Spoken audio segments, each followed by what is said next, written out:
यहाँ से स्टार्ट करेंगे। BCW BPSC कॉन्सेप्ट वाला जो है इनका टेस्ट यहाँ पर फुल लेंथ यहाँ पर तीसरा रहेगा। ठीक है, जो भी टेस्ट स्टार्ट हुए हैं वो टेस्ट हम लोग यहाँ पर कर रहे हैं। ठीक है, जो भी BPSC का जो डेट बढ़ा हुआ है उसके लेकर स्टार्ट टेस्ट हुए वो तीसरा नंबर पेपर है ना, एकदम लेटेस्ट पेपर है। और यहाँ पर तीसरा नंबर है, हम लोग देख रहे हैं इसका। दूसरा हम लोग ने देख लिया, पहला भी हम लोगों ने नहीं किया क्योंकि पहला मुझे भी नहीं मिला है तो मैंने नहीं कराया वो। ठीक है, मिलेगा तो मैं आपको करा दूंगा। यहाँ पर तीसरा पेपर भी हम लोग करते हैं इसको। ठीक है, और एडिटोरियल के भी हम लोगों ने 2 पेपर कर लिए हैं। तीसरा कल होगा संडे को, तो हम लोग मंडे को उसको कवर करेंगे। ठीक है, आते स्टार्ट करते क्वेश्चन, देखते 1 नंबर क्वेश्चन से, और करीब 75-76 क्वेश्चन तक हम लोग कवर करेंगे इसके। ठीक है, फिर पार्ट 2 में करेंगे। आते क्वेश्चन 1 से देखते हैं।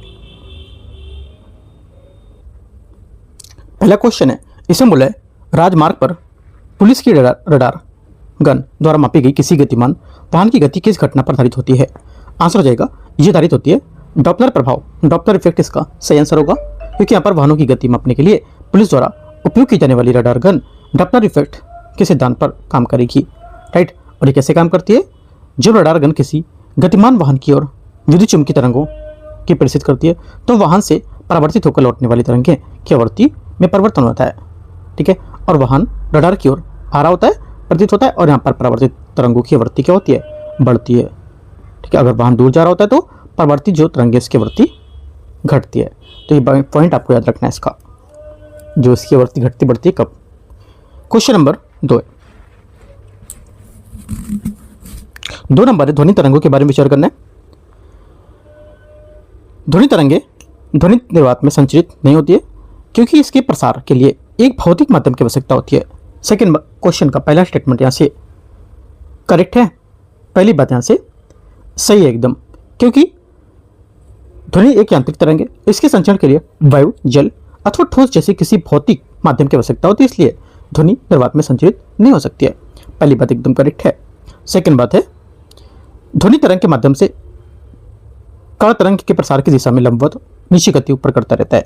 सेकंड बात गलत है, क्योंकि ध्वनि तरंग अनुदैर्ध्य तरंग होती है जिसमें माध्यम से कण तरंग की प्रसार दिशा में समानांतर आगे पीछे दोलन करते हैं, न कि प्रसार की लंबवत ऊपर नीचे। तो ये गलत होगा। ओनली 1 करेक्ट है। आंसर क्या देगा? 1 करेक्ट है सिर्फ। क्वेश्चन नंबर 3 है, वायुमंडल की वर्षा में बूंदों के साथ सूर्य के प्रकाश की अंतःक्रिया से इंद्रधनुष का निर्माण होता है। निम्नलिखित में से कौन सा विकल्प इस घटना का सर्वश्रेष्ठ वर्णन या व्याख्या करता है?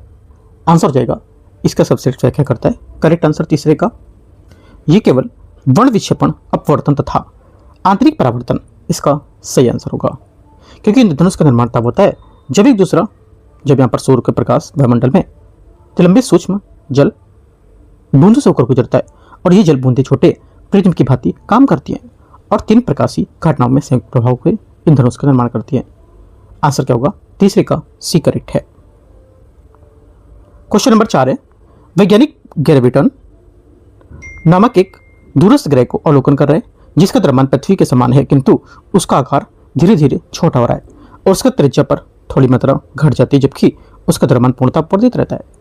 एक अंतरिक्ष यात्री इस ग्रह की सतह पर खड़ा है और उसके हाथ में एक स्प्रिंग तुला है जिसमें से एक चट्टान लटकी हुई है। तो यहाँ पर जो बात कर रहा है, ये बात कर रहा है किसकी? और इस ग्रह के सिकुड़ जाने पर अंतरिक्ष यात्री क्या अवलोकन करेगा?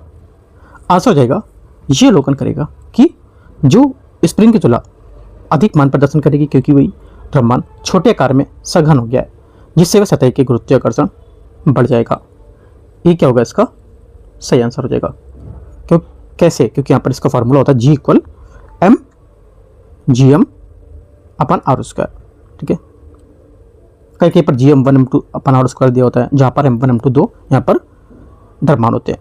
ठीक है, आगे आते क्वेश्चन नंबर 5 देखते हैं। निम्नलिखित में से कौन सी राशि कोई भी इकाई नहीं होती है इसकी? करेक्ट आंसर 5वें का हो जाएगा, इसकी कोई इकाई नहीं होती है। किसकी? विकृति की कोई इकाई नहीं होती है। ठीक है, क्योंकि भौतिक में अधिकांश राशियों के मात्रक निश्चित होते हैं।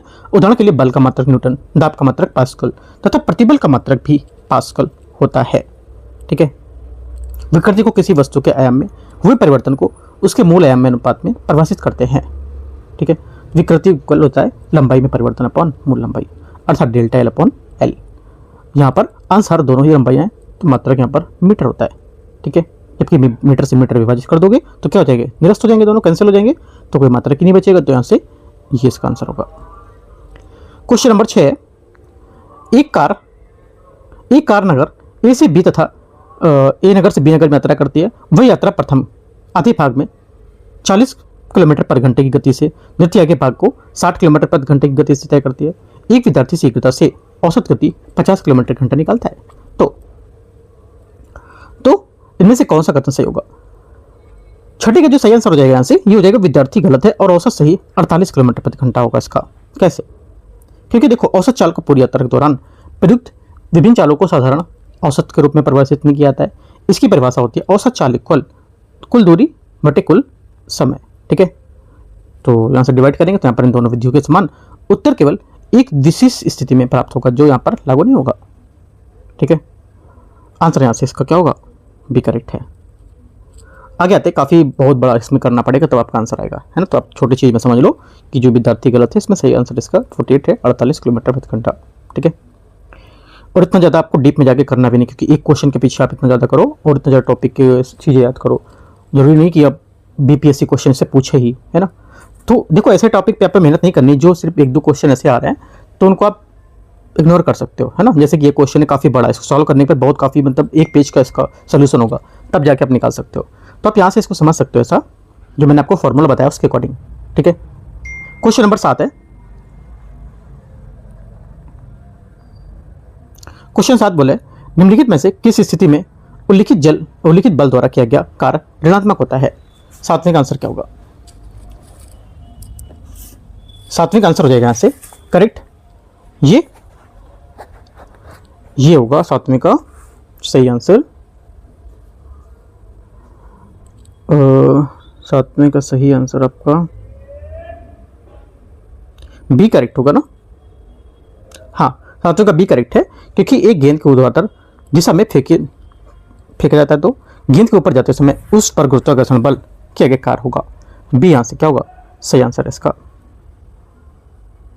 आगे आते हैं, क्वेश्चन 8 नंबर देखते हैं। इसमें कुछ और इंपॉर्टेंट देख लेते हैं, तो नहीं है इस पॉइंट में।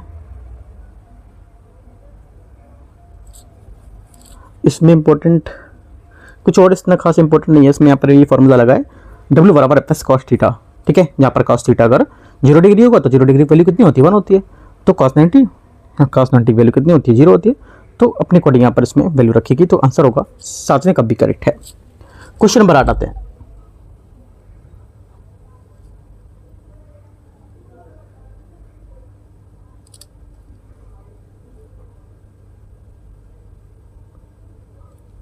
क्वेश्चन 8 है,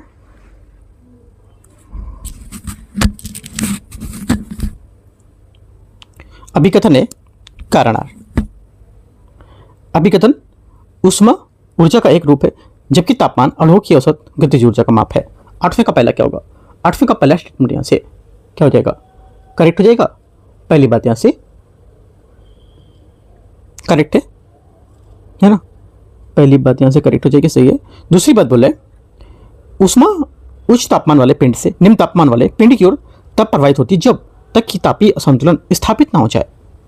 एकदम बात सही है, दोनों बातें एकदम यहाँ पर इससे सही है, लेकिन इसकी व्याख्या नहीं कर रहा है। क्यों? क्योंकि यहाँ पर ये बात कर रहा है ऊष्मा ऊर्जा की, एक यहाँ पर तापमान के अणुओं की बात कर रहा था, और यहाँ पर यह बात कर रहा था कि किसी जो तापमान वाले तापीय संतुलन है उसकी बात कर रहा है। ठीक है, यहाँ पर गतिज ऊर्जा तापमान की बात कर रहा था, यहाँ पर ये तापीय संतुलन की बात कर रहा है। तो दोनों यहाँ पर डिफरेंस है दोनों में, तो बातें करेक्ट है लेकिन व्याख्या नहीं करता है, तो बी। क्वेश्चन नंबर 9, एक दोलन पूरा करने में लगने वाले समय को क्या कहा जाता है? 9वें का आंसर क्या होगा? 9वें का आंसर हो जाएगा करेक्ट यहाँ से ये बी करेक्ट है, आवर्तकाल। ठीक है, दोलनाकार या आवर्ती गति वह होती है जो नियमित समय अंतरालों पर स्वयं को दोहराती है। पेंडुलम का झूलना, गिटार के तार का कंपन, स्प्रिंग द्रव्यमान प्रणाली के आगे के पीछे की गति तथा यहाँ तक कि किसी विद्युत परिपथ में प्रत्यावर्ती धारा भी तुलनात्मक गति के एग्जाम्पल है। ऐसी गति का वर्णन और प्रमाणीकरण करने के लिए भौतिक 4 प्रमुख पदों का उपयोग करते हैं, जैसे आवर्तकाल, आवर्ती, आयाम और कला।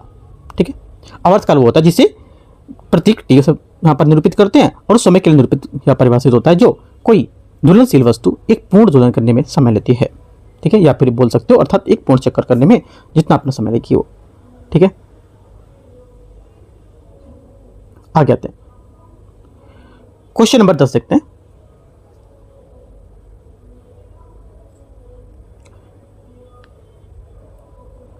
क्वेश्चन 10 है, 4 मजदूर विभिन्न दूरियों तक बल लगाकर कार्य करते हैं जैसा कि नीचे वर्णित है। देखते हैं कहाँ वर्णित है। हाँ, ये दे रहा है। मजदूर ए 5 न्यूटन बल लगाता है तथा 3 मीटर तक विस्थापित करता है। तो फॉर्मूला क्या होता है, W बराबर मैंने बताया था FS, है ना, FS लिख सकते हो। अगर कॉस थीटा दिया है तो कॉस थीटा ऐड कर सकते हो, नहीं दिया है तो छोड़ सकते हो, ठीक है। W क्या होता है, कर, है ना। F क्या बल यहाँ पर दे रहा है कितना, 5 न्यूटन, और S या D, S की जगह D भी कर सकते हो, FD कॉस थीटा भी होता है, FS भी होता है। तो इसकी जगह क्या हो जाएगा, जो हमारा विस्थापन है S हो जाएगा, या D मान लेते हैं, ये 15 हो जाएगा, है ना। और 10 न्यूटन बल मजदूर लगाता है तो 50 सेंटीमीटर तक विस्थापित करता है, मतलब इसको मीटर बनाएंगे तो 0.5 मीटर हो गया। 0.5 इंटू 3 5 का बल लगाएगा, वो कितना लगा रहा है, 15 का। ये कितना लगा रहा है, 3 न्यूटन का, 4 मीटर 12। यहाँ पर ये मजदूर 8 जो है डी नंबर में 8 न्यूटन बल लगाता है तो 25 सेंटीमीटर तक, तो 0.25 मीटर हो जाएगा। तो 0.25 इंटू 8 कितना होगा, 2 हो जाएगा ना, 25 × 200 तो 2। तो सबसे ज़्यादा यहाँ पर इसमें बोला है कि क्या लिखा है कि किस मजदूर द्वारा किया गया कार्य सर्वाधिक है। आप बताओ, मैंने ऊपर सबको बता दिया आपको, तो पहले ही लग रहा है क्योंकि 5 3 15, 15 से ज़्यादा तो शायद कोई है नहीं। देख लेते हैं स्टेटमेंट क्या होगा इसका आंसर। 10वीं का 20 का आंसर आ रहा है ना, बी मतलब ए स्टेटमेंट इसका करेक्ट है ना। अभी मैंने आपको बताया था FS लगाएंगे तो 10 5 3 15 15 हो गया। 15 किसी का नहीं आ रहा है क्योंकि यहाँ पर देखो सेंटीमीटर में, इसको मीटर बनाएंगे 0.5 हो जाएगा। अगर यहाँ पर मीटर होता तो सबसे ज़्यादा ये होता, फिर बाकी और कोई नहीं है इसमें। ये 3 4 12 हो गया, है ना। अगर यहाँ पर बोलता सीरियल से कौन कौन से लगाओ, जो सबसे ज़्यादा है उसको सीरियल से लगाओ, तो पहला आता 15 12 बी नंबर, फिर उसके बाद आके और आगे आते रहते, ठीक है। तो आंसर यहाँ से करेक्ट है। क्वेश्चन ऐसे कराएंगे तो आपको गलत नहीं करना है। क्वेश्चन नंबर 11 एकदम सरल क्वेश्चन है।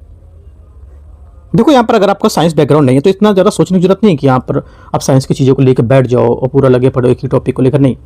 4 से 5 क्वेश्चन ऐसे मतलब 10-12 क्वेश्चन अगर साइंस के आते हैं तो 4 से 5 थोड़ा टफ रहते हैं क्वेश्चन, तो उसको लेकर के आपको पूरा सिलेबस नहीं लेके बैठ जाना है। जो प्रीवियस सिलेबस उनको आपको सॉल्व करके थोड़ा सा मेहनत करनी है, ठीक है, वो ज़्यादा अच्छा रहेगा साइंस के लिए।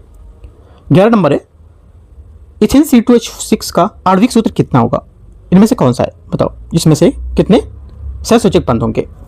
11वीं का आंसर हो जाएगा यहाँ से करेक्ट, ये हो जाएगा 7 सहसंयोजक बंध होते हैं इसमें, ठीक है। करेक्ट आंसर यहाँ से बी 11वीं का सही आंसर हो जाएगा। 12 नंबर क्वेश्चन है, निम्नलिखित पर विचार करना है। ग्रेफाइट डायमंड कार्बन की अपर रूप है। पहली बात करेक्ट है, डायमंड में प्रत्येक कार्बन परमाणु में 3 अन्य परमाणु से बंधित होता है, गलत है। सेकंड बात गलत हो जाएगी। तीसरा है, ग्रेफाइट में प्रत्येक कार्बन परमाणु में 4 अन्य परमाणु से बंधित होता है, यह भी बात गलत है। दोनों बातें यहाँ से इसकी गलत है, नीचे की पहला दूसरा इसका करेक्ट है। आंसर क्या होगा, एक यहाँ से इसका सही आंसर है, लेकिन गलत पूछा है तो 2 और 3 बी। क्वेश्चन 13 निम्नलिखित में से विचार करने का कथन देखते हैं। शुद्ध लोहा आयरन काफी नरम होता है। 13 का फर्स्ट स्टेटमेंट क्या होगा, पहली बात यहाँ से इसकी करेक्ट है। पहली बात यहाँ से इसकी क्या हो जाएगी, करेक्ट हो जाएगी। हाँ, 13 का जो पहला स्टेटमेंट है ये करेक्ट है। सेकंड, स्टेनलेस स्टील कठोर होता है और जंग नहीं लगती है, सेकंड बात भी करेक्ट है। तीसरा, जब लोहे में निकेल और क्रोमियम के साथ मिलाया जाता है तो स्टेनलेस स्टील प्राप्त होती है, ये भी करेक्ट है क्योंकि इसका संगठक भाई ये है ना। तो आंसर क्या होगा, डी। तीनों करेक्ट हैं इसके, 1 2 3। आगे क्वेश्चन आते हैं, क्वेश्चन नंबर 14 निम्नलिखित में से कौन सा रासायनिक अभिक्रिया का उदाहरण है। रासायनिक अभिक्रिया का उदाहरण है इनमें से कौन सा 14 में। करेक्ट आंसर, उच्च तापमान पर वायु की उपस्थिति में तांबे को तार को गर्म करना, सी यहाँ से 14 का आंसर होगा। क्योंकि किसी रासायनिक अभिक्रिया में एक या अधिक पदार्थ अथवा अभिकारक मिलकर एक नया पदार्थ या नए पदार्थों का निर्माण करता है, जिसके गुण में अलग अलग होते हैं, भिन्नता पाई जाती है। जब तांबे के वायु में अत्यधिक उच्च ताप पर गर्म करते हैं तो एक रासायनिक अभिक्रिया होती है, और इस स्थिति में अत्यधिक गर्म तांबा वायु में उपस्थित ऑक्सीजन के साथ अभिक्रिया करता है और ऑक्सीकरण होकर धात्विक तांबे की सतह कॉपर ऑक्साइड की पतली परत बना लेता है, और कॉपर ऑक्साइड की इस पतली परत का निर्माण एक रासायनिक अभिक्रिया है। क्वेश्चन 15 अभिकथन ए कारण। जल को सार्वभौमिक विलायक यूनिवर्सल सॉल्वेंट कहा जाता है। 15 का पहला स्टेटमेंट यहाँ से एकदम करेक्ट है, ठीक है, क्योंकि जल को सार्वत्रिक विलायक कहा जाता है क्योंकि ये किसी भी अन्य द्रव की तुलना में अधिक पदार्थों को घोल सकता है और ये क्षमता जल अणुओं की ध्रुवीय प्रकृति के कारण उत्पन्न होती है। जल के अणु में ऑक्सीजन परमाणु पर आंशिक ऋणावेश होता है जबकि हाइड्रोजन पे परमाणु में आंशिक धनावेश होता है। सेकेंड बात है, जल के अणु में ध्रुवीय पोलर संरचना वाले होते हैं जिनमें धनात्मक और ऋणात्मक आवश्यक सिरे होते हैं जो अनेक पदार्थों में परस्पर क्रिया करते रहते हैं। ये भी करेक्ट है। दोनों बातें यहाँ से इसकी सही होंगी और आंसर क्या होगा इसकी व्याख्या भी करता है, तो 15 का ये करेक्ट आंसर है। क्वेश्चन 16 है, निम्नलिखित धातुओं को उनकी अभिक्रियाशीलता की श्रेणी में सबसे नीचे स्थान रखती किससे? आंसर 16 का हो जाएगा, ये रखती है सोना, गोल्ड इसका करेक्ट आंसर है, ठीक है। धातु की अभिक्रियाशील श्रेणी में ऊपर से नीचे जाने पर अभिक्रियाशीलता घटती जाती है, ठीक है, इसमें से सोना सबसे नीचे होगा। 17 निम्नलिखित में से दिए गए विकल्प में कौन सुगंधित एरोमेटिक हाइड्रोकार्बन है? सुगंधित एरोमेटिक हाइड्रोकार्बन है, करेक्ट आंसर 17 का हो जाएगा क्या? ये एक तो नेफ्थलीन, बेंजीन, एंथ्रासिन सभी यहां पर होंगे, ठीक है। हाइड्रोकार्बन ऐसे कार्बनिक यौगिक होते हैं जिनमें केवल हाइड्रोजन H और कार्बन C परमाणु होते हैं। ये अनेक ईंधनों तथा अन्य महत्वपूर्ण रसायनों का निर्माण खंड और कच्चे तेल, प्राकृतिक गैस और कोयले में पाए जाते हैं। कार्बन के बाद जो बंध के प्रकार हैं उसके आधार पर हाइड्रोकार्बन को 3 श्रेणियों में विभाजित करता है, संतृप्त, असंतृप्त और सुगंधित हाइड्रोकार्बन, ठीक है, याद रखना है। आगे आते क्वेश्चन 18 बोला है कि साबुन में पारदर्शिता ट्रांसपेरेंसी किसके उपयोग से प्राप्त की जा सकती है? जो ट्रांसपेरेंसी है ये प्राप्त कर सकते हैं कैसे? करेक्ट आंसर यहां से ये एथेनॉल से। किससे? एथेनॉल से, ठीक है, क्योंकि साबुन में पारदर्शिता, अल्कोहल समानता एथेनॉल के उपयोग से प्राप्त की जा सकती है और इस निर्माण की प्रक्रिया के दौरान साबुन को एथेनॉल में घुलाता है जिसके बाद वाष्पीकृत कर दिया जाता है और इससे एक स्पष्ट पारदर्शी साबुन आधार शेष रह जाता है। जब किसी साबुन को इथेनॉल में घुलाता है तो अतिरिक्त विलायक को वाष्पीकृत कर देता है तो उपोत्पाद की रूप में पारदर्शी साबुन प्राप्त हो जाता है। आंसर क्या होगा? 14 डी करेक्ट है। 14 का ना 18 है ना, 18 का डी होगा। 18 का डी मतलब केवल दूसरा एथेनॉल, ठीक है। क्वेश्चन 19, निम्नलिखित में से दिए गए विकल्पों में कौन सा सबसे अधिक विद्युत धनात्मक इलेक्ट्रोपॉजिटिव है? करेक्ट आंसर हो जाएगा 19 का, ये है सीजियम, क्योंकि विद्युत धनात्मक तत्व वे होते हैं जो इलेक्ट्रॉन को त्याग करके धनावेशित आयन बनाते हैं और आवर्त सारणी के फर्स्ट समूह में तत्व जिन्हें क्षार धातु कहते हैं तथा समूह 2 के तत्व जिन्हें क्षारीय मृदा धातु कहते हैं उन्हें कहा जाता है समानता सर्वाधिक विद्युत धनात्मक तत्व होते हैं। याद रखना है, आंसर क्या होगा 19 का, सी यहां से सही आंसर है।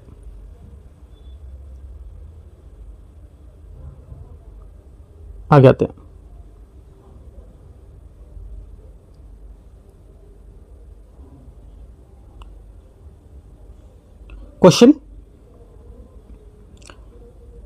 क्वेश्चन यहां से अगला क्वेश्चन नंबर 20 देखते हैं। 20 बोला अभिकथन और कारणार उत्प्रेरक कैटलिस्ट जोड़ने के लिए साम्यावस्था की स्थिति में कोई परिवर्तन नहीं होता है। 20वें का पहला स्टेटमेंट क्या होगा? 20वें का पहला स्टेटमेंट यहां से करेक्ट है ना। उत्प्रेरक जो होता है ये अग्रगामी और प्रतिगामी दोनों अभिक्रियाओं के स्तर समान रूप से बढ़ा देती है। सेकंड बात क्या होगी? सेकंड बात यहां से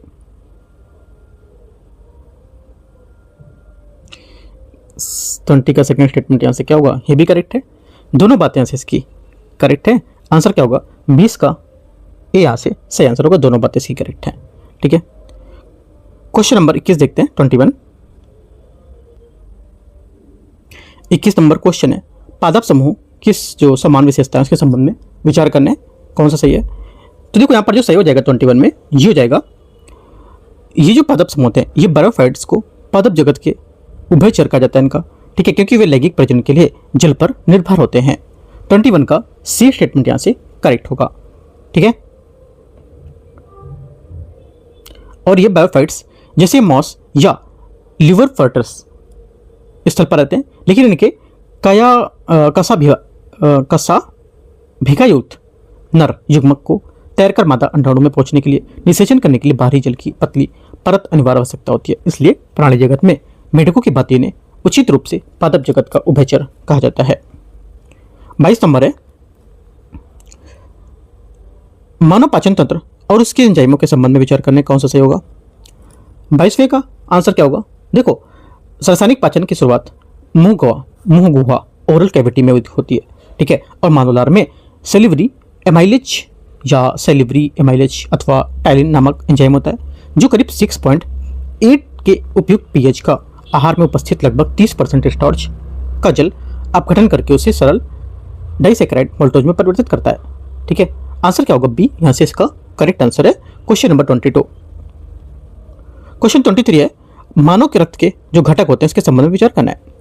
मनुष्य में परिपक्व अवस्था में लाल रक्त कोशिकाओं में केंद्रक न्यूक्लियस नहीं होता है, जिससे हीमोग्लोबिन के माध्यम से ऑक्सीजन वहन के लिए अधिक स्थान उपलब्ध होता है।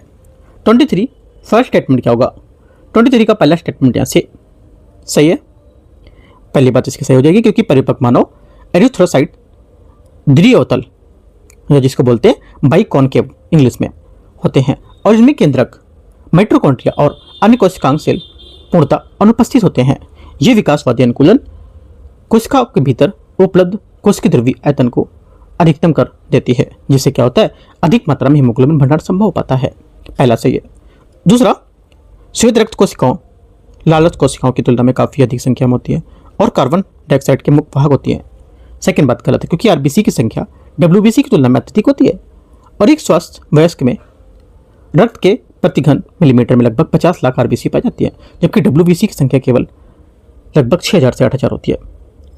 सेकेंड गलत है। तीसरा, रक्त प्लेटलेट्स थ्रोम्बोसाइट्स चोट के स्थान पर रक्त के थक्के जमने का महत्वपूर्ण भूमिका निभाती है। यह बात करेक्ट है। आंसर 1 और 3 करेक्ट है, तो सी यहां से करेक्ट आंसर होगा क्वेश्चन नंबर 23 का। 24 नंबर क्वेश्चन है। 24 नंबर बोला है कि मानव शरीर में जो मूत्र है उसके निर्माण के स्थल को लेकर उसके निष्कासन तक मार्ग में आने वाले सही क्रम क्या होगा? आंसर हो जाएगा 24 का सही क्रम इसका गुर्दे, मूत्रवाहिनियां, मूत्राशय और मूत्रमार्ग। बी यहां से इसका 24 का क्या होगा? सही आंसर है। 25 नंबर है निम्नलिखित में से कौन सा विटामिन उनके अभाव में होने वाले रोगों का सही युग्म होगा? 25 का सही आंसर हो जाएगा इसका युग्म जो होगा ये एक तो विटामिन ए रेटिनॉल रतौंधी नाइट ब्लाइंडनेस करेक्ट है। उसके बाद विटामिन सी स्कॉर्बिक अम्ल मसूड़ों में त्वचा के घावों को भरने में देरी। Vitamin D calciferol beriberi तंत्रिका छंद की मांसपेशियों का क्षय, ये गलत है। तीसरा क्यों? क्योंकि विटामिन डी की कमी से बच्चों में रिकेट्स होता है जिससे हड्डियां मुलायम और कमजोर होती हैं। ठीक है, ये गलत हो जाएगा। 1 2 करेक्ट है ए। 26 नंबर है मानव शरीर में आवश्यक खनिजों की भूमिकाओं के संबंध में विचार करना है। आयरन हीमोग्लोबिन का एक अनिवार्य घटक है जो रक्त में ऑक्सीजन के परिवहन के लिए उत्तरदायी प्रोटीन है। 26 का फर्स्ट स्टेटमेंट यहां से करेक्ट है। आयोडीन थायराइड ग्रंथि द्वारा थायरॉक्सिन हार्मोन के संश्लेषण के लिए सक्रिय रूप से आवश्यक होता है जो मूल चयापचय की प्रक्रियाओं को नियंत्रित करता है। सेकेंड बात क्या है? सेकेंड बात भी करेक्ट होगी। तीसरा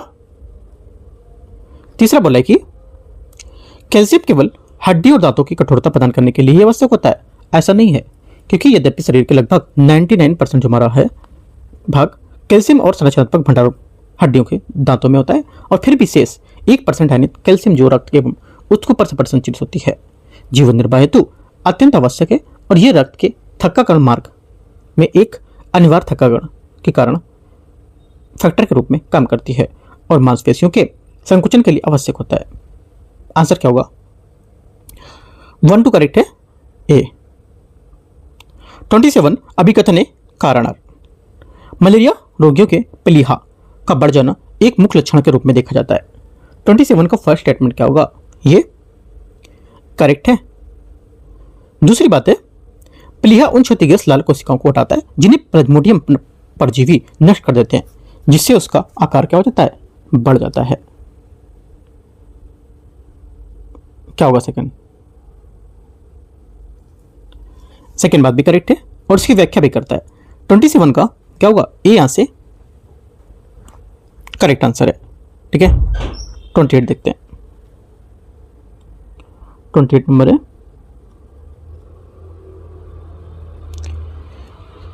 शुष्क ग्रीष्म ऋतु के महीनों में पौधों को जीवित रखने के लिए जल का संरक्षण करना आवश्यक होता है। निम्नलिखित में से कौन सा पादप हार्मोन अतिशय वाष्पोर्जन ट्रांसपिरेशन के माध्यम से जल हानि को रोकने के लिए स्टोमेटा को बंद करने के एक जीवन रक्षा में संकेत के रूप में काम करता है? आंसर क्या होगा? 28 का करेक्ट आंसर हो जाएगा यहाँ से ये एब्सिसिक अम्ल ABA इसका सही आंसर होगा। ठीक है, क्योंकि एब्सिसिक अम्ल को पौधों में तनाव हार्मोन के रूप में जानते हैं। जब पौधा मृदा की नमी की कमी महसूस करता है तो ABA का संश्लेषण तेजी से जड़ों में पत्तियों में होने लगता है और ये रक्षक कोशिकाओं या गॉड सेल्स को संकेत देने लगती है और जल सोख देती है और सिकुड़ जाती है, जिससे क्या होता है, रंध्र शीघ्रता से बंद हो जाता है, जिससे वाष्पोत्सर्जन के माध्यम से जल हानि अत्यधिक कम हो जाती है और सूखा पौधा की स्थिति में जीवित रहने के सक्षम हो जाता है। 28 का डी करेक्ट हो जाएगा यहाँ से। 29 नंबर क्वेश्चन है। 29 नंबर, निम्नलिखित में से किस हार्मोन को उपयुक्त रूप से लड़ो या भागो फाइट और फ्लाइट हार्मोन के रूप में जानते हैं, जो अचानक तनाव, भय या आपातकालीन परिस्थिति में स्रावित होता है? 29 का आंसर हो जाएगा क्या? करेक्ट आंसर यहाँ से ये एड्रेनलिन इसका सही आंसर होगा। एड्रेनलिन इसका सही आंसर, जिसे एपिनेफ्रिन भी कहा जाता है।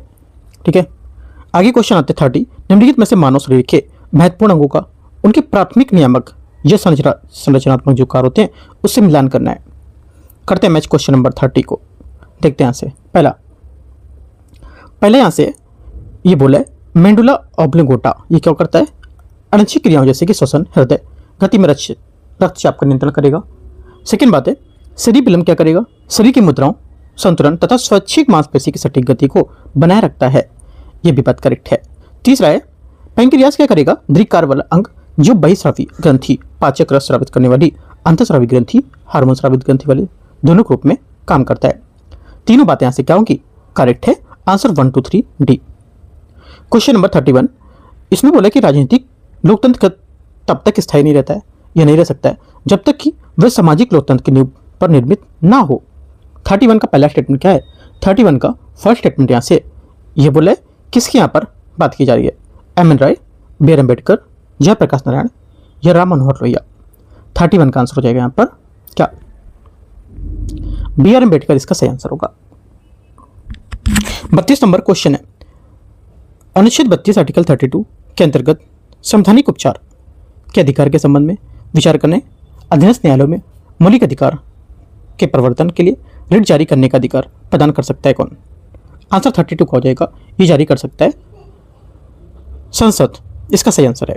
संसद क्या होगा इसका? करेक्ट आंसर होगा संसद क्या? आर्टिकल 32 का जो 3 है 3, उसके अंतर्गत संसद किसी भी न्यायालय, सर्वोच्च न्यायालय के अतिरिक्त को यहाँ पर यह शक्ति प्रदान करती है कि वह मौलिक अधिकारों के प्रवर्तन हेतु निर्देश, आदेश या रिट जारी कर सके।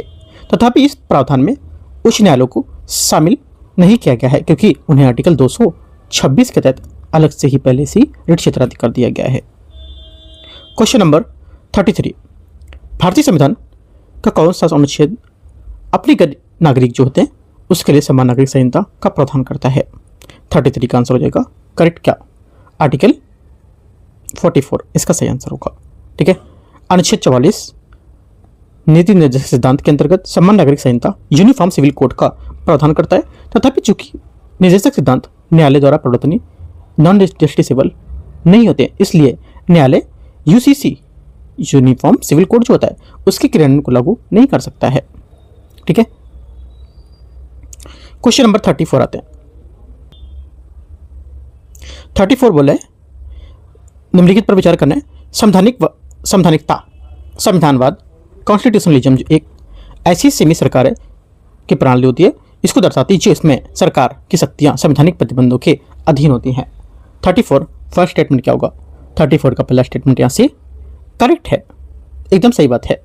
ठीक है, सेकंड बात यहाँ पर यह बोला है कि राज्य के नीति निर्देशक तत्व जो होते हैं मुख्य रूप से संवैधानिकता विचार का समर्थन करते हैं। सेकंड बात गलत है क्योंकि नीति निर्देशक सिद्धांत डीपीएस भी संवैधानिक शासन के उद्देश्य का समर्थन करते हैं।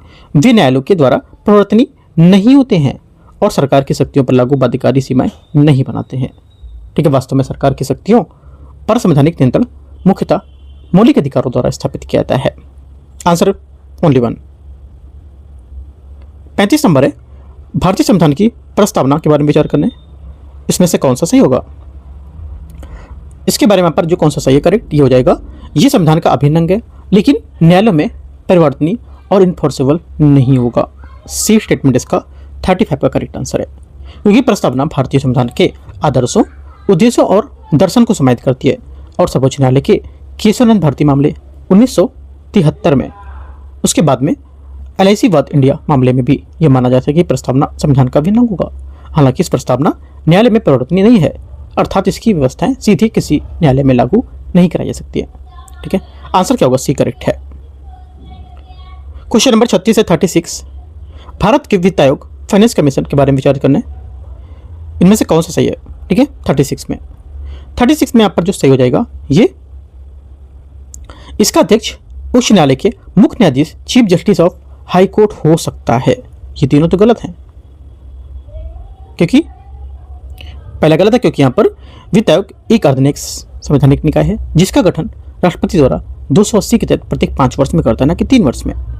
इनकी सिफारिशें बाध्यकारी होती हैं, गलत है, सलाहकारी होती हैं। ये अर्धन्यायिक कौन सी जुडिशियल निकाय है, ये भी गलत है क्योंकि 6ठे वर्ष नियुक्त किया था, नहीं 5वें वर्ष नियुक्त किया था, तो ये गलत हो जाएंगे तीनों। जो सही स्टेटमेंट होगा यहाँ से वो डी नंबर करेक्ट होगा, ये वाला। इसका अध्यक्ष उच्च न्यायालय के मुख्य न्यायाधीश chief justice of high court हो सकता है, डी करेक्ट है।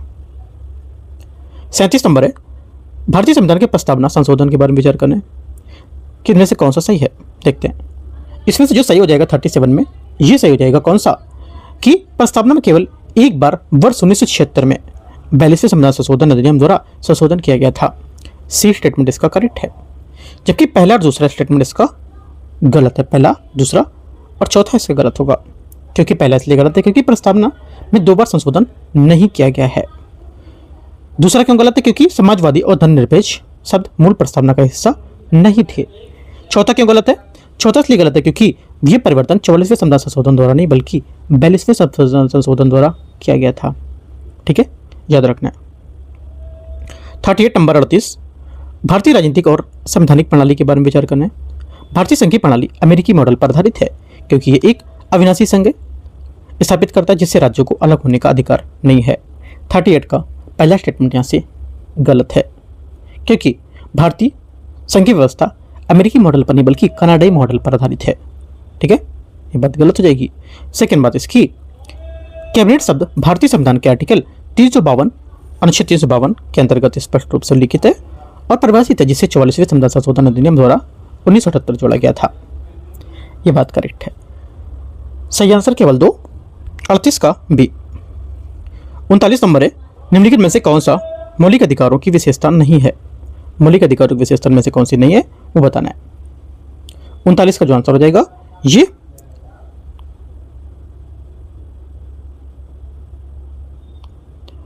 इसका जो आंसर होगा 39 का ये हो जाएगा, वे उचित प्रबंधों के अधीन होते हैं।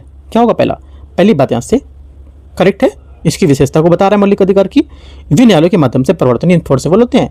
ये भी क्या मौलिक अधिकारों की विशेषता बताता है, जबकि इन्हें संसद व साधारण अधिनियम ऑर्डिनरी एक्ट ऑफ पार्लियामेंट द्वारा सीमित किया जा सकता है। गलत है, क्योंकि इनको नहीं सीमित किया जा सकता है, ये विशेषता इसकी नहीं बताता है।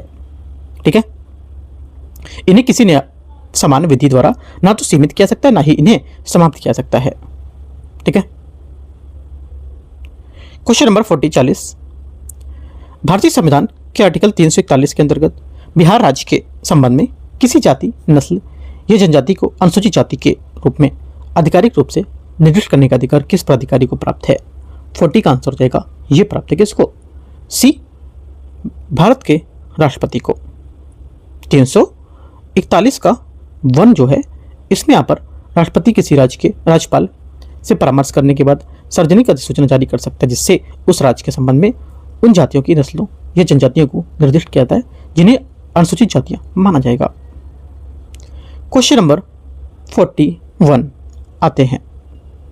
41 निम्नलिखित में से कौन सा महाद्वीपीय विस्थापन कॉन्टिनेंटल ड्रिफ्ट की परिघटना का सबसे प्रत्यक्ष प्रमाण बताता है। 41 का आंसर क्या होगा, 41 का जो आंसर हो जाएगा यहां से ये क्या होगा, सोचो।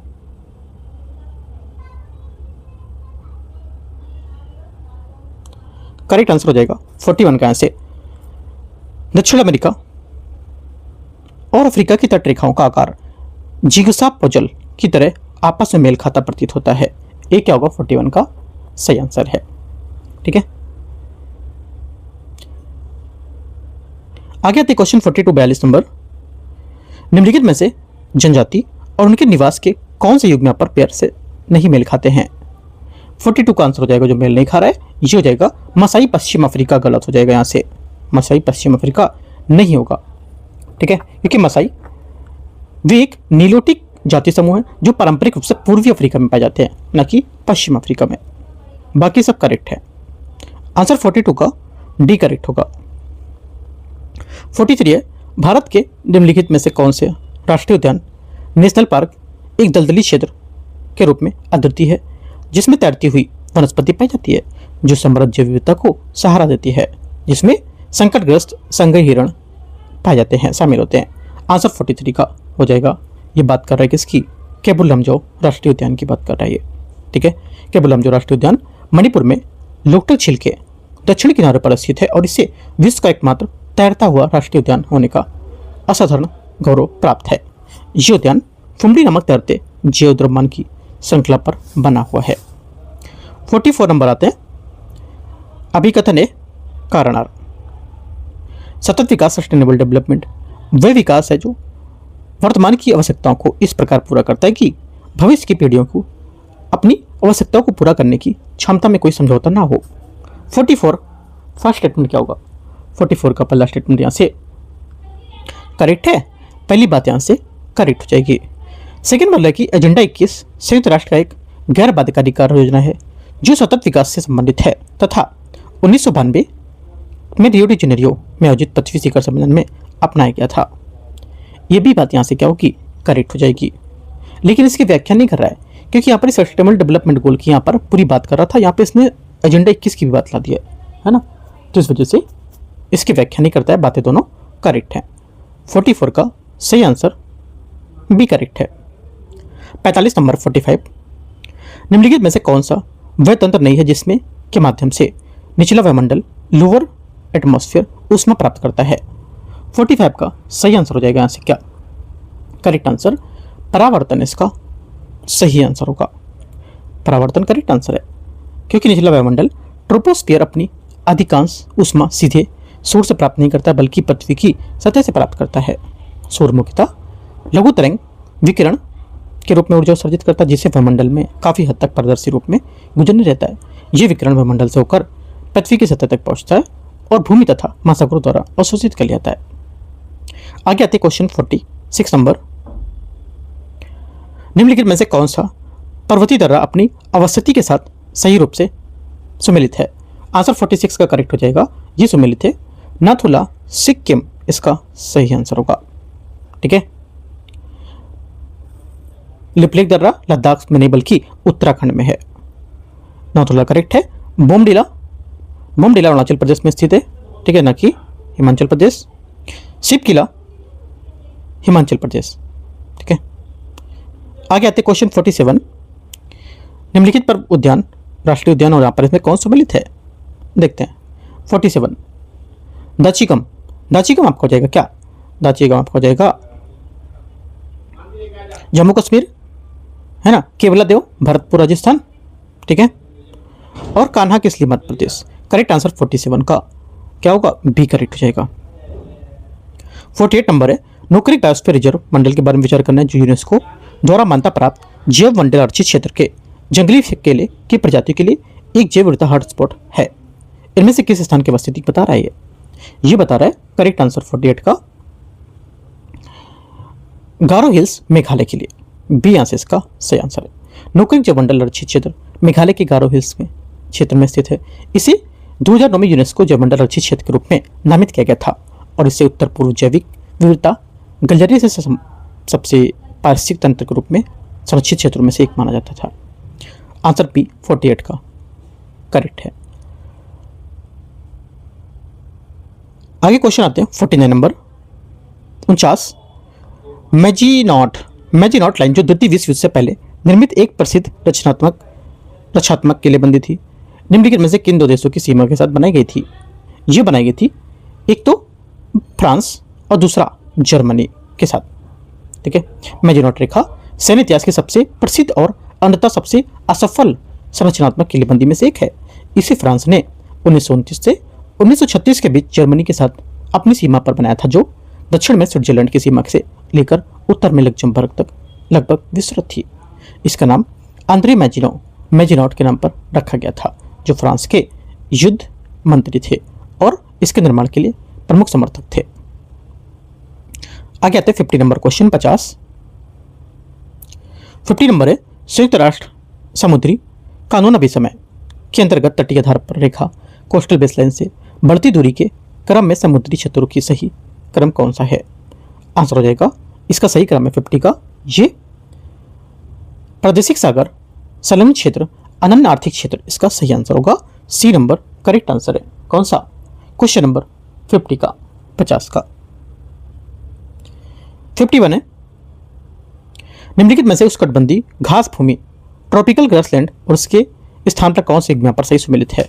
51 का करेक्ट आंसर हो जाएगा ये लेनोस वेनेजुएला, इसका सही आंसर होगा डी। ठीक है, क्योंकि जो लेनोस जो है विशाल उष्णकटिबंधीय घास भूमि और सवाना जो ओरिनोको नदी बेसिन में वेनेजुएला और कोलंबिया में स्थित है, ये लगभग 5 लाख वर्ग किलोमीटर क्षेत्र में फैली हुई है और इनमें अत्यंत मौसमी जलवायु पाई जाती है और वर्षा ऋतु में बाढ़ आ जाती है और शुष्क ऋतु में भूमि सूख जाती है और ये विभिन्न प्रकार के वन्यजीव को सहारा देती है, जिससे क्या होता है कैपिबारा, कैमन, एनाकोंडा और सैकड़ों पक्षी प्रजाति शामिल होते हैं। ठीक है, आंसर 51 का क्या होगा? यहां से डी करेक्ट हो जाएगा। क्वेश्चन नंबर 52 भारत के 16 जो आर्द्र भूमि है घास भूमि जो है ग्रासलैंड, उसके बारे में कौन सा सही है? 16 ग्रासलैंड। देखो जो 16 ग्रासलैंड है ये भारत के सबसे अनोखे और पारिस्थितिक तंत्र के रूप में अत्यंत संवेदनशील पारिस्थितिक तंत्रों में से एक होता है। ये केवल पश्चिमी घाट के उच्च ऊंचाई वाले क्षेत्रों में पाया जाता है। ठीक है, और विशेष रूप से नीलगिरी पहाड़ी, अन्नामलई पहाड़ी और पलानी पहाड़ियों में।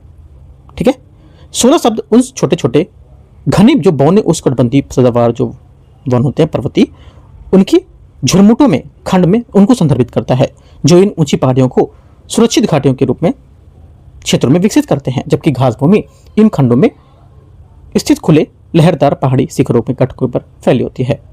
आंसर बी 52 का करेक्ट आंसर होगा। 53 आते हैं 53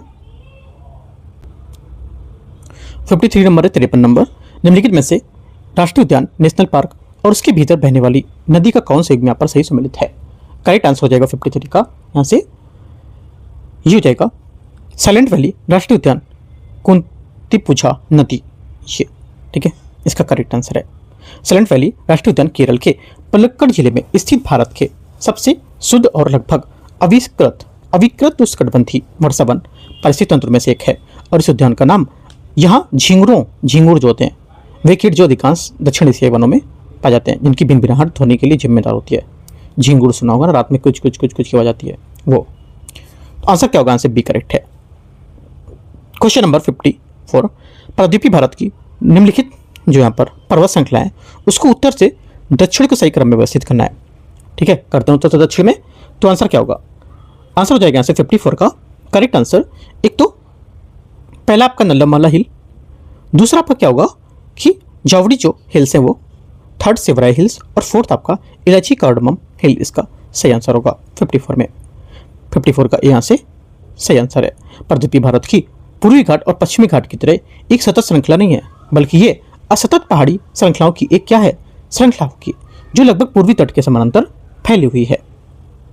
क्वेश्चन नंबर 55 आते हैं 55 उत्तराखंड के निम्नलिखित में से नदी संगमों पर विचार करना जो यहाँ पर मिलती है, प्रयाग और संगम।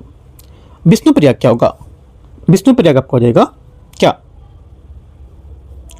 ये अलकनंदा और धौली गंगा। ठीक है, उसके बाद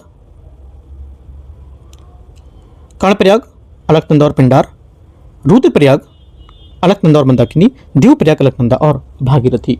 करेक्ट आंसर क्या होगा था 55 का? यहाँ से 55 का आपको हो जाएगा यहाँ से ए का 3, बी का 4, सी का 1 और डी का 2। ए करेक्ट है। क्वेश्चन 56 भारत में पुर्तगाली व्यापार नियंत्रण के संबंध में काफिला शब्द का क्या अर्थ था? काफिला शब्द है, इसका अर्थ है कि इसका अर्थ है कि स्थानीय छोटे व्यापारी जहाज जो होते थे उनके काफिले जिससे पुर्तगाली बेड़ों द्वारा सुरक्षा प्रदान की जाती थी। बी क्या होगा 56 का सही आंसर होगा। काफिला पुर्तगाली द्वारा अपनाया गया व्यापार नियंत्रण का एक साधन था जिसमें छोटे व स्थानीय व्यापारी जहाज पुर्तगाली नौसैनिक सुरक्षा के अंतर्गत समूह काफिले में यात्रा करते थे, जिसका दोहरा उद्देश्य था कि पुर्तगाली सीमा शुल्क घरों के लिए आय अर्जित करना और स्थानीय व्यापारियों में सुरक्षा प्रदान करना था। कुछ काफिले पुर्तगाली किलों और बंदरगाहों के लिए खाद्य आपूर्ति भी ले जाते थे। आगे आते क्वेश्चन 57 नंबर। 57 नंबर है ब्रिटिश चित्रकला लखनऊ का राहत रिलीफ ऑफ लखनऊ जो 1857 के विद्रोह के दौरान ब्रिटिश नायकों को उद्धारकर्ताओं के रूप में दर्शाती थी, किस कलाकार द्वारा बनाई गई थी? 57 का आंसर हो जाएगा थॉमस जोन्स बार्कर इसका सही आंसर होगा। कौन सा? सी नंबर, क्योंकि लखनऊ का राहत चित्र थॉमस जोन्स बार्कर द्वारा 1859 में बनाया गया था और ये 1857 का विद्रोह का एक ब्रिटिश चित्रात्मक प्रतिनिधित्व था।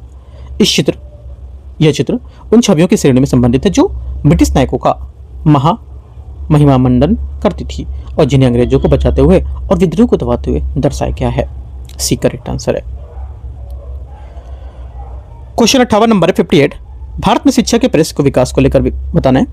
लॉर्ड मैकाले के मिनट शिक्षा में संबंधी विवाद को एग्लिस्ट अंग्रेजों का समर्थक जिसको बोलते हैं उसके पक्ष में सुलझाया और अंग्रेजी भाषा के माध्यम से पश्चिमी शिक्षा का समर्थन किया।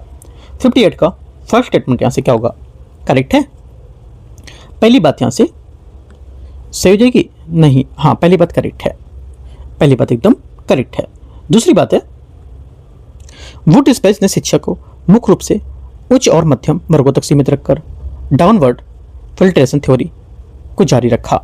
सेकेंड बात गलत होगी इसकी, है ना, क्योंकि वुड डिस्पैच 1854 भारत में अंग्रेजी शिक्षा Magna carta plus downward filtration theory का अस्वीकरण किया था, मतलब स्वीकार नहीं किया था, समर्थन नहीं किया था, है ना, तो ये जारी नहीं रखा, तो गलत हो जाएगा। तीसरी बात है, तीसरा बोला कि वुड डिस्पैच ने उच्च शिक्षा के लिए अंग्रेजी के माध्यम बनाने के लिए स्कूल के स्तर पर स्थानीय भाषाओं के माध्यम की सिफारिश की थी, इसलिए क्योंकि वहाँ के जो लोग ज़्यादातर लोग हैं उनको उसी भाषा में जानकारी मिल सके, इसलिए स्थानीय भाषा का प्रयोग किया था। तो तीसरा आंसर सही है और एक पहला सही था, दूसरा गलत हो गया था। 1 और 3 सही आंसर 58 का, 1 और 3 भी। 59 नंबर है निम्नलिखित घटनाओं को सही कालक्रम के अनुसार व्यवस्थित करना है। देखते हैं 59 नंबर।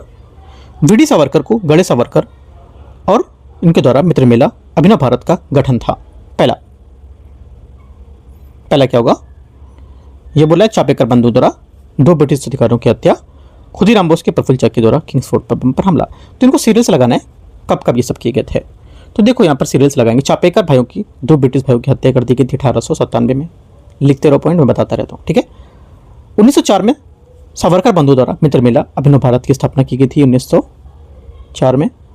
1908 में खुदीराम बोस ने प्रफुल्ल चाकी के किंग्सफोर्ड पर हमला किया था और 1912 में रास बिहारी बोस ने लॉर्ड हार्डिंग पर हमले का आयोजन किया था।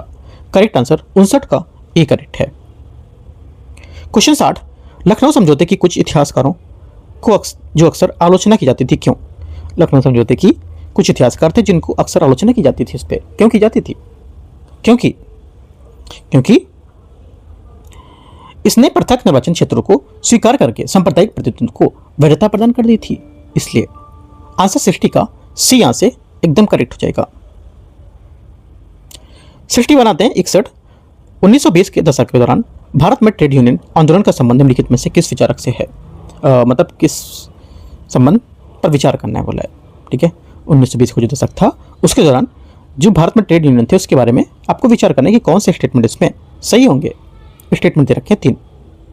पहली बात है भारत ट्रेड यूनियन कांग्रेस की स्थापना 1920 लाला लाजपत राय के प्रथम अध्यक्ष के रूप में हुई थी।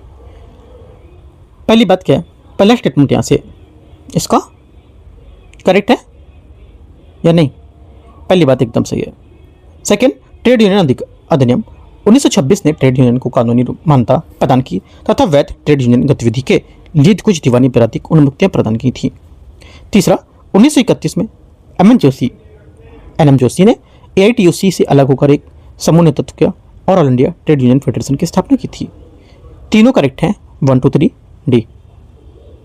क्वेश्चन 62-62 आंदोलन और यहाँ पर नेता कौन कौन है इसके देखते हैं। 62 में पहला इसमें बोला है नील विद्रोह। नील विद्रोह कौन था? नील विद्रोह का नेता जो था ये कभी दिगंबर विश्वास है ना, ठीक है। उसके बाद किसान सभा आंदोलन बाबा रामचंद्र, ठीक है। बारडोली सत्याग्रह कौन था? गुजरात वल्लभ भाई पटेल। और एक आंदोलन मदारी पासी है ना, हाँ कहाँ पर? उत्तर प्रदेश में, ठीक है। सही आंसर 62 का क्या होगा? ये करेक्ट है। 63 नंबर है, 63 number question.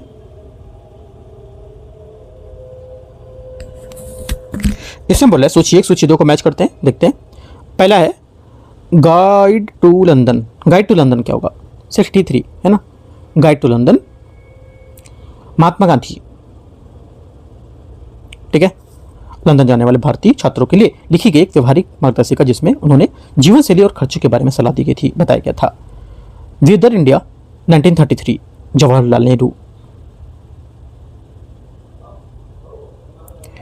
Pakistan and the partition of India B R. Ambedkar. और भारत श्रमजीवी शशिपद बनर्जी। करेक्ट आंसर क्या होगा? करेक्ट आंसर ए करेक्ट है। क्वेश्चन नंबर 64 है स्वराज पार्टी 1923 के संबंध में संसदीय अवरोध पार्लियामेंट्री ऑब्स्ट्रक्शन की नीति का अर्थ क्या था? इसका अर्थ था 64 का सही आंसर कि औपनिवेशिक कानून को रोकने के लिए परिषदों का उपयोग करना था। सी यहां से क्या होगा? करेक्ट आंसर हो जाएगा। आगे आते हैं क्वेश्चन 65 नंबर। सविनय विज्ञान आंदोलन के बारे में विचार करना है।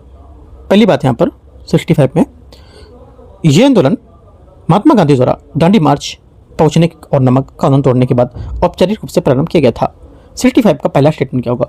पहली बात यहां से इसकी करेक्ट है, पहली बात एकदम सही है। नमक सत्याग्रह केवल गुजरात तक ही सीमित रहा और अन्य प्रांतों में नहीं फैला था। गलत हो जाएगा क्योंकि अन्य प्रांतों में भी यहां पर फैला है, ठीक है, तो ये गलत हो जाएगा। तीसरा है उत्तर पश्चिम सीमांत प्रांत इस आंदोलन को खुदाई खिदमतगार आंदोलन संगठन के माध्यम से महत्वपूर्ण समर्थन प्राप्त हुआ था। यह बात करेक्ट है। आंसर क्या होगा? 65 को दो बातें सही है, 1 और 3, तो करेक्ट आंसर क्या होगा? 1 और 3 मतलब बी यहां से सही आंसर है।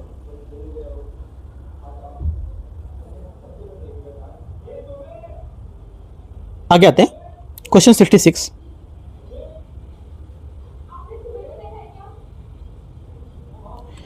से निम्नलिखित में से पुनः समझौते की विशेषता नहीं था, इनमें से कौन सा? 66 का आंसर हो जाएगा, इसमें विशेषता नहीं है, ये दलित वर्गों के लिए पृथक निर्वाचन क्षेत्र। सी यहां से क्या होगा? 66 का करेक्ट आंसर है। 67 है all India depressed classes association के संबंध में कौन सा कथन गलत है? कौन सा गलत है 67 में? करेक्ट आंसर हो जाएगा यहां से ये Akhil Bharatiya depressed classes association ने दलित के लिए पृथक निर्वाचन क्षेत्र और अम्बेडकर की मांग का समर्थन किया था। यह बात गलत हो जाएगी, ठीक है, उनके विरोध में थे ना कि उनका समर्थन किया था। आगे आते क्वेश्चन 68 नंबर। भारत छोड़ो आंदोलन 1942 के बारे में विचार करना है कि इनमें से कौन सा सही कौन सा गलत है, देखते हैं। भारत छोड़ो आंदोलन प्रस्ताव जवाहरलाल नेहरू द्वारा प्रस्तुत किया गया था और सरदार पटेल द्वारा उसका समर्थन किया गया था। 68 का पहली बात यहां से करेक्ट है। सेकंड बात है, सेकंड बोला कि अरुणाचल सफली ने शीर्ष कांग्रेस नेताओं को गिरफ्तारी के बाद गोली टैंक मैदान में राष्ट्रीय ध्वज फहराया था। सेकंड बात भी करेक्ट है। तीसरा है कि भारतीय कम्युनिस्ट पार्टी ने भारत छोड़ो आंदोलन का समर्थन किया था। यह बात गलत है, ठीक है। Communist party of India, Muslim league और हिंदू महासभा ने इस आंदोलन का विरोध किया था, तो गलत हो जाएगा। 1 2 करेक्ट है। 69 नंबर है स्वतंत्रता बाद रियासतों के एकीकरण के संबंध में विचार करना है। पहली बात है जूनागढ़ 1948 में आयोजित जनमत संग्रह के माध्यम से भारत में शामिल हुआ था। 69 का पहला स्टेटमेंट यहां से करेक्ट है। हैदराबाद को ऑपरेशन पोलो नामक सैन्य कार्रवाई के माध्यम से भारत में विलय किया गया था। सेकेंड बात भी इसकी करेक्ट हो जाएगी। तीसरी बात है जम्मू और कश्मीर भारत में विलय विभाजन लागू होने से पहले ही कर लिया था। तीसरी बात यहां से गलत है क्योंकि जम्मू कश्मीर का विलय पत्र 26 अक्टूबर 1947 और हैदराबाद का 1948 और जूनागढ़ का 1948। तो यहाँ से पहले क्या होगा, गलत हो जाएगा। ठीक है, तो आंसर क्या होगा, 1 2 सिर्फ करेक्ट है। क्वेश्चन 70, फॉरवर्ड ब्लॉक के गठन के बारे में विचार करने, देखते हैं इसको। पहला, सुभाष चंद्र बोस ने 1939 में कांग्रेस अध्यक्ष पद से इस्तीफा देने के लिए फॉरवर्ड ब्लॉक की स्थापना की थी। 70 का पहला स्टेटमेंट यहां से करेक्ट है। सेकेंड बात है, कांग्रेस के भीतर कम्युनिस्ट और अन्य वामपंथी समूह ने शुरुआत से ही बोस फॉरवर्ड ब्लॉक का पूर्ण समर्थन किया था। गलत बात है ना, गलत है। तीसरा इसलिए गलत है क्योंकि एम एन राय से प्रभावित समूह में शामिल थे और बोस ने खुलकर समर्थन नहीं किया था इसमें, और कांग्रेस की एकता बनाए रखने के लिए तटस्थ बने रहे थे। तीसरा, जयप्रकाश नारायण और एम एन राय समर्थकों ने कांग्रेस की एकता बनाए रखने के लिए तटस्थ रुख अपनाया था। ये बात सही है। आंसर 1 और 3 इसका करेक्ट हो जाएगा। फॉरवर्ड ब्लॉक के बारे में करेक्ट आंसर 70 का 13C। 71 अभिकथन और कारण है। इतिहास के पुनर्निर्माण के लिए अभिलेखों को प्राचीन साहित्यिक ग्रंथों की तुलना में अधिक विश्वसनीय स्रोत माना जाता है। 71 फर्स्ट स्टेटमेंट यहाँ से करेक्ट है, सही है। साहित्यिक रचनाओं में अक्सर बाद में प्रक्षेप और संशोधन किए गए, जबकि अभिलेख समानता समकालीन साक्ष्य प्रदान करते थे। सेकंड भी सही है क्योंकि अनेक यहाँ पर प्राचीन साहित्यिक ग्रंथ लंबे समय तक मौखिक रूप से ही प्रेषित होते थे और बाद में उन्हें लिखित रूप में संकलित किया गया था, और इसके परिणाम स्वरूप समय समय पर उनमें प्रक्षेप, जोड़ और संशोधन भी सम्मिलित होते रहते थे। दोनों बातें सही है। 71 का आंसर क्या हो जाएगा, व्याख्या भी करता है, दोनों करेक्ट भी है। 72 नंबर है 72, भारतीय इतिहास में भूगोल की भूमिका पर विचार करने। देखते हैं कि इसमें बोला निम्नलिखित में से कौन सा पर्वत दर्रे मध्य पश्चिमी एशिया और भारत आक्रमणकारियों के लिए महत्वपूर्ण मार्ग प्रदान करते थे। करेक्ट आंसर होगा 72 का। यहाँ से क्या होगा, ये हो जाएगा, एक तो खैबर दर्रा, दोलन दर्रा, गोमल दर्रा, सिपकिला दर्रा इसमें नहीं होगा। ठीक है, क्योंकि सिपकिला वर्तमान हिमाचल प्रदेश में स्थित है, एक हिमालयी दर्रा है जो मुख्यतः तिब्बत के साथ व्यापार और संचार से संबंधित था, न कि मध्य एशिया के आक्रमण से। 1 2 3 करेक्ट है, बी। 73 ऋग्वैदिक समाज के संबंध में विचार करने कौन सा सही है। ऋग्वैदिक जो समाज था, ये ऋग्वैदिक लोग मुख्यतः पशुपालक प्रकृति के होते थे। कैसे थे, पशुपालन आधारित होता था और गायों को धन और समृद्धि का मुख्य मापदंड मापा जाता था, और कई जनजातीय संघर्ष गायों के लिए लड़े जाते थे। मतलब आपके पास अगर गाय है तो क्या मानते थे, उनको समृद्धि प्रमुख मानते थे। ठीक है, आंसर क्या होगा, 73 का बी करेक्ट है। 74 है, अशोक की धर्म नीति के संबंध में विचार करने कौन सा उपाय जोड़ा था इससे जो उपाय जोड़ा था 74 में करेक्ट हो जाएगा। एक तो यहाँ से पहला स्टेटमेंट जो कि नैतिक पर्यवेक्षण हेतु धम्म मात्रों की नियुक्ति। ठीक है, उसके बाद मनुष्य में पशुओं और दोनों के लिए चिकित्सा की व्यवस्था होती थी, मनुष्य और पशु में। पूरे साम्राज्य में शिकार और पशुवध का उन्मूलन था, उन्मूलन नहीं था, ये गलत होगा, क्योंकि अशोक ने पूरे साम्राज्य में शिकार और पशुवध को पूरी तरह से समाप्त नहीं किया था। क्यों, यद्यपि उन्होंने हिंसा को प्रोत्साहन किया था परंतु और पशु बलि को कम किया था। ठीक है, और कुछ पर प्रतिबंध लगाया था, ना कि पूर्ण को उन्मूलन किया था, गलत होगा। यात्रियों के लिए सड़कें, कुएं और विश्राम गृह का निर्माण किया, ये करेक्ट है। 1 2 4 मतलब ए नंबर। 75 नंबर है, निम्नलिखित में से कौन सा महाजनपद 6वीं शताब्दी ईसा पूर्व में सबसे शक्तिशाली बन गया था। 75 का आंसर हो जाएगा मगध, इसका सही आंसर है। इसके वजह में कई भौगोलिक, आर्थिक और राजनीतिक कारणों का योगदान भी देखा गया था। मगध के पास उपजाऊ जलोढ़ मैदान थे जिनमें कृषि और खाद्य उत्पादन को अधिक समर्थन दिया था। इस क्षेत्र में वर्तमान झारखंड के निकट लौहअयस्क और समृद्ध भंडार भी थे, जिससे बेहतर हथियारों और कृषि उपकरणों को लेकर निर्माण में सहायता मिलती थी। 76 है, 76 तक ही करेंगे आज, कल 77 तक करेंगे। 77 से 150 कल करेंगे पार्ट 2 में। 76 बोले अभिकथन, अकबर ने अपने शासनकाल में तीर्थ यात्रा कर को समाप्त कर दिया था। पहली बात, 76 का पहला स्टेटमेंट यहाँ से क्या होगा, करेक्ट है, पहली बात सही है। अकबर का उद्देश्य गैर मुसलमानों के प्रति भेदभाव को कम करना था। सेकेंड बात भी यहाँ से करेक्ट होगी। दोनों बातें यहाँ पर सही है, इसकी व्याख्या भी करता है। ठीक है। अकबर का उद्देश्य धार्मिक भेदभाव को कम करना और मुगल साम्राज्य में विभिन्न समुदाय के बीच सद्भाव को स्थापित करना था और उनकी नीति सुलह ए कुल यह सार्वभौमिक शांति सिद्धांत पर आधारित होती थी, जो सभी धर्मों के प्रति सहिष्णुता और समान व्यवहार पर बल देती थी। तीर्थ यात्रा करके समाप्ति अकबर द्वारा हिंदुओं और राजपूतों के साथ संबंध सुधारने के लिए उठाए गए शुरुआती कदम से एक थी। आंसर ए करेक्ट है, दोनों व्याख्या करता है। एंड करते हैं इसको। कुछ डाउट रहेगा नीचे कमेंट में पूछ सकते हो। अपना चैनल है DUKT और UKT, दोनों पर आप इसे देख रहे हो, ठीक है। तो दोनों चैनल अपने इसे सब्सक्राइब भी कर सकते हो और कुछ इंपॉर्टेंट चीज़ रहेगा तो आप यहाँ पर टेलीग्राम पे पूछ सकते हो, ठीक है। एंड करते हैं। आज यहाँ पर पेपर था UPSC का GS1, जो कि मैंने आपको दिखाया GS1 का पेपर कैसा क्वेश्चन है, आप पेपर देख सकते हो, अपलोड किया है मैंने। और शॉर्ट्स में भी 2 क्वेश्चन मैंने समझाया कैसे कैसे लिखने हैं। प्रैक्टिस अगर करना है आप कर सकते हो, उनकी प्रैक्टिस भी, ठीक है। एंड करते हैं। All the best, thank you.